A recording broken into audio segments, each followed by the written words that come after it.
For years, Sennheiser has been looked at as the more dignified alternative to products aimed at the gaming demographic. I talked about this briefly when I did my review of the GSP 303 headset. While the German audio company is often praised for their focus on sound design, comfort, and build quality, their products are sometimes reasonably critiqued for being a little too boring.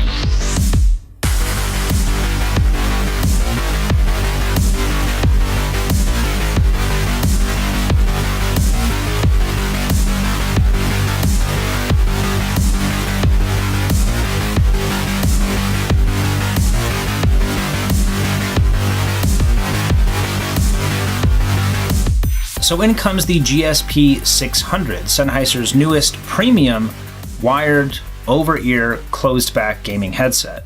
It is, for all intents and purposes, the spiritual successor to the renowned Game Zero series from 2014. However, it shares many design elements with the aforementioned GSP 300 series, and it released earlier this year at a retail price of $249. And Sennheiser products usually sell at a little bit of a premium, so you can easily find other products with a similar spec sheet priced for less than the GSP 600. However, you will miss out on that Sennheiser polish and fit and finish and just overall attention to detail. The design is a serious departure from their previous lineup. It has striking color combinations of black with red and silver accents. It has a sharp and industrial design with blocky protrusions and exposed rivets. Leather ear cups are used for sound isolation, and it has suede inner surfaces to prevent sweating and to keep the headset from sticking to the side of your head, which is a nice touch. And love them or hate them, there are aluminum hinges that connect the ear cups to the headband. This is most definitely the signature design feature of the headphones. It's robust and reassuringly sturdy, and even the wires are hidden in the inner portion of the arm. That's just a glimpse at that Sennheiser attention to detail that I was talking about. It features an adjustable head strap that allows you to change how much tension is placed on your head. Convenient notches allow the tension to be equally matched on both sides. Down for more tension, up for less. The overall size of the headband can likewise be adjusted, but there are no visual markings, so you have to listen for the audible and feel for the tactile click, and basically count to make sure that it's adjusted equally on both sides. It comes with two separate cables, which means the headset covers a wide variety of compatibility options. The first cable is used for PC and includes a microphone and headphone jack. The second cable is used for consoles, and it has them both combined into one 3.5mm jack. The cables are braided, but they do introduce some cable noise. The isolated nature of the ear cup seems to amplify this issue. It's not quite to a stethoscope level of cable noise, but it's present. It also features the same noise-canceling microphone used on most of Sennheiser's mid to high-end products. It uses the same flip up to mute functionality existent on other products as well. I actually prefer more just like a mute button that seems to take a little less action, but some people really like that microphone and how it mutes when you lift it up. And the center section of the microphone arm is actually flexible. When you look at the arm, it looks like it's one solid piece of hard plastic. Although it's different material and one is flexible, one isn't, it looks like it's all one material. I know that seems like a small thing to talk about, but again, if that's important to you, that's what you're paying for.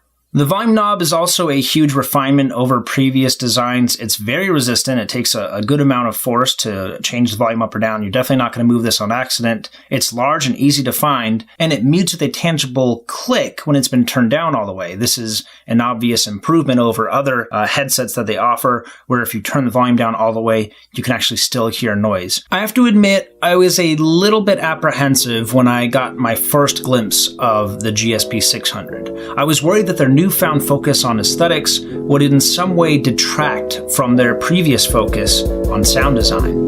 I was happy to find it has the distinct middle-of-the-road sound signature we've come to expect from the German audio maker, but it definitely has a higher emphasis on bass than what I've ever experienced on any of their previous products. Overall, it's a welcome change, and in very few situations I found the bass to drown out some lighter, maybe less noticeable audio cues, but overall, it's a very pleasurable listening experience. It's surprisingly a great headset for listening to music. However, its bulky design, inability to fold, and non-removable microphone make it less than an optimal choice for mobile listening.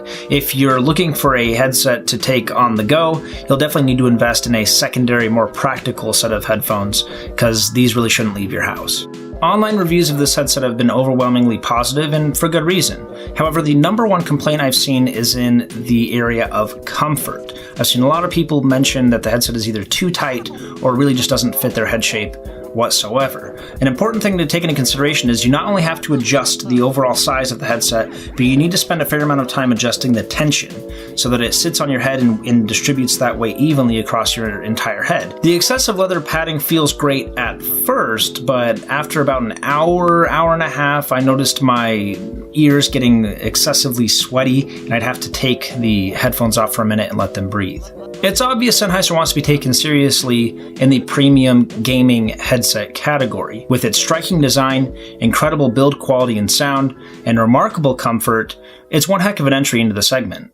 Competitors should take note. It is possible to make a gaming-themed headset without it looking like it was designed by a drunk anime artist. I do think the $250 price tag is likely to scare away some potential buyers. However, for those willing to shell out the extra coin, I doubt you'll be disappointed. I may be in the minority here, but I found the isolative nature of the headphones a little bit too isolating. Again, I found myself having to remove the headphones periodically because my ears needed to breathe, especially in the heat of battle.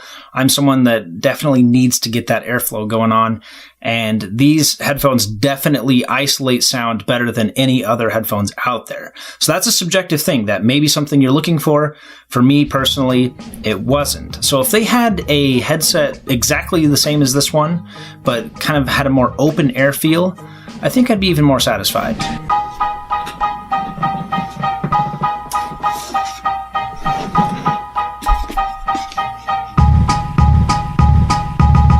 I told ya!